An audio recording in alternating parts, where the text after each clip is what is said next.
Hi, team. My name is Donnell Knight French, and I am your lead evaluator.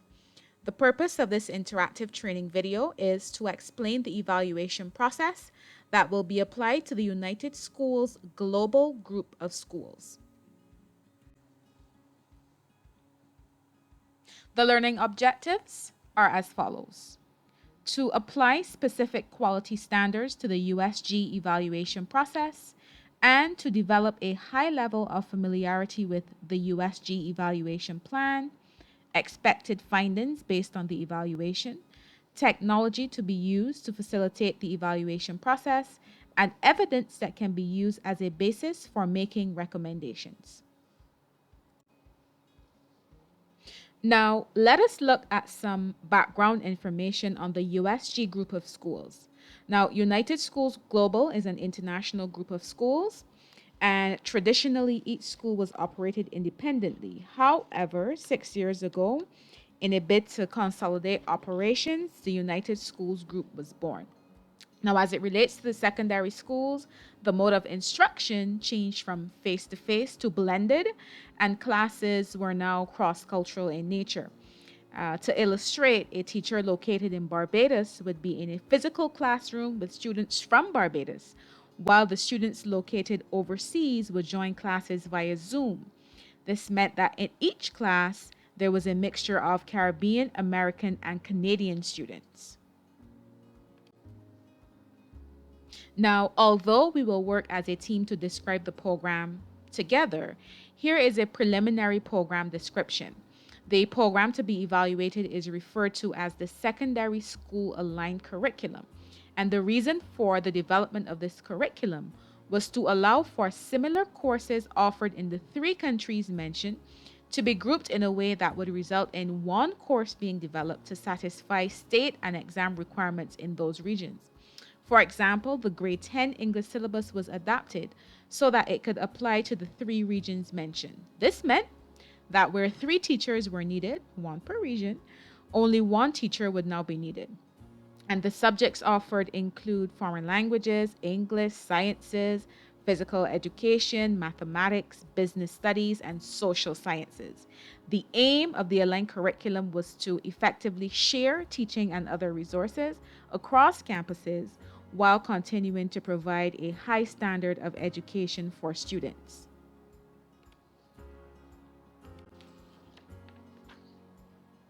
Based on preliminary discussions, the purpose of the evaluation will be to investigate the extent to which the company has met its goal of effectively sharing teaching and other resources across campuses while continuing to provide a high standard of education for students, and to identify gaps in training provided to staff and students for transitioning to the blended as well as the aligned curriculum. A process evaluation will be used to assess the aligned program. This type of evaluation has a focus on program implementation and operation, and it highlights the steps taken and the choices that were made in terms of the development of the program. The aim is to examine how the aligned program was implemented, its strengths, its weaknesses, and how it can be improved. Okay, so we have reached our first reflection point. You may pause the video and do the following. Do a quick Google search for types of evaluations, reflect on the different types of evaluations, and reflect on if you agree or disagree that a process evaluation is the most suitable for the task at hand. Now, for our second reflection point, follow the steps below. You may pause the video here and visit the Barbados Accreditation Council's website and investigate their quality standards. Then reflect on why you think standards are important to the USG evaluation process. So, quality standards, what are these and how are they connected to the evaluation? While quality standards will guide us as we analyze the prescribed academic program. Quality standards are statements that highlight and explain the specific requirements that must be met for a program to be deemed effective, and they ensure objectivity in the evaluation process. In this case, the standards have been adapted from the Barbados Accreditation Council. And while the Council has identified numerous standards which can apply to a variety of programs, the list below outlines those standards that will be of particular importance for the task at hand. 1. Teaching and learning. The program is successful in achieving student learning outcomes and faculty effectiveness that demonstrate that it is achieving its educational purposes and can continue to do so. And 2, curriculum effectiveness. The program is effectively designed to ensure relevance and to maintain certification requirements that conform to accepted standards in that profession or field of study. The diagram displayed here illustrates the steps that will be taken to execute the evaluation, as well as the standards that will inform the process. Step 1, engaging stakeholders. Step 2, laying out the program with a logic model. Step 3, designing the evaluation. Step 4, gathering evidence. Step 5, justifying conclusions.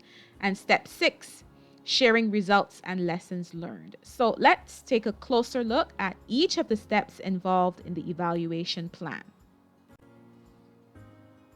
At step 1, we engage stakeholders. Here, we will need to engage in further dialogue with the relevant operations personnel, the persons who the program caters to or has an impact on, and key persons who will utilize the results of the evaluation. At step 2, it is important to have a keen understanding of the program to be evaluated. A logic model will be utilized to help us with this. So the question is, what is a logic model? Well, the logic model is a type of diagram or flow chart that allows us to describe and clarify the main components of the program, as well as the connections that exist among these components. It illustrates interactions between the activities associated with the program and the expected outcomes. This is demonstrated in an if-then format. For example, if I do A, then B will be the outcome. Logic models can be presented in a variety of formats. However, the following components are standard and will be used to dissect the program and its components. And these components are inputs, which are resources necessary to execute the program. Activities, this would be how resources are used by the program and the staff. Outputs are deliverables resulting from the activities, and outcomes are changes that are evident in people or circumstances because of the activities and outputs. These outcomes can be short-term, intermediate, or long-term. At steps 3 and 4, we will plan and design the evaluation, as well as explore suitable data collection methods. At this stage, we must decide on the most suitable evaluation design.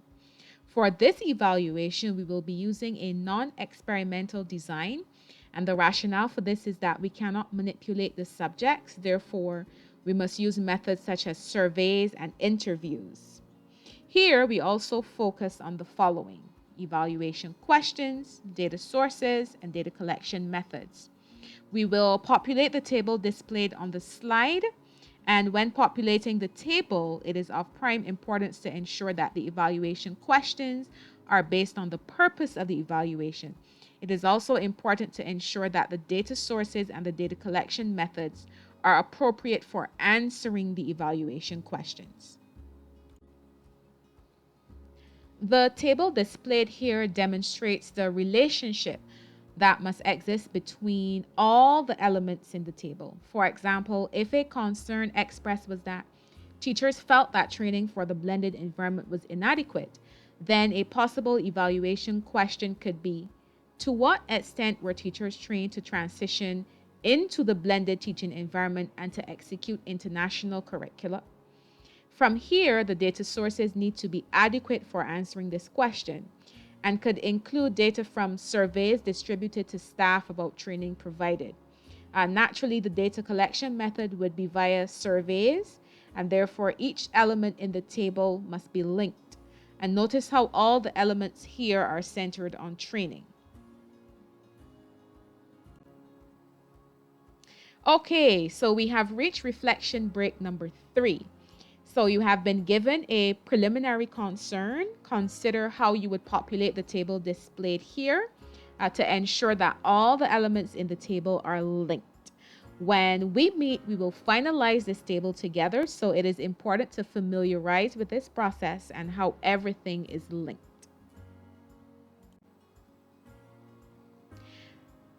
At step 5, we will be expected to justify our conclusions, and these conclusions are drawn related to the program and are scrutinized against the evaluation standards.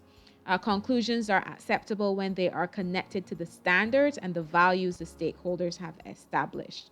And the activities we engage in at this step include analyzing and synthesizing data to condense findings, establishing what the findings mean, drawing conclusions based on the standards stated, and making recommendations based on conclusions.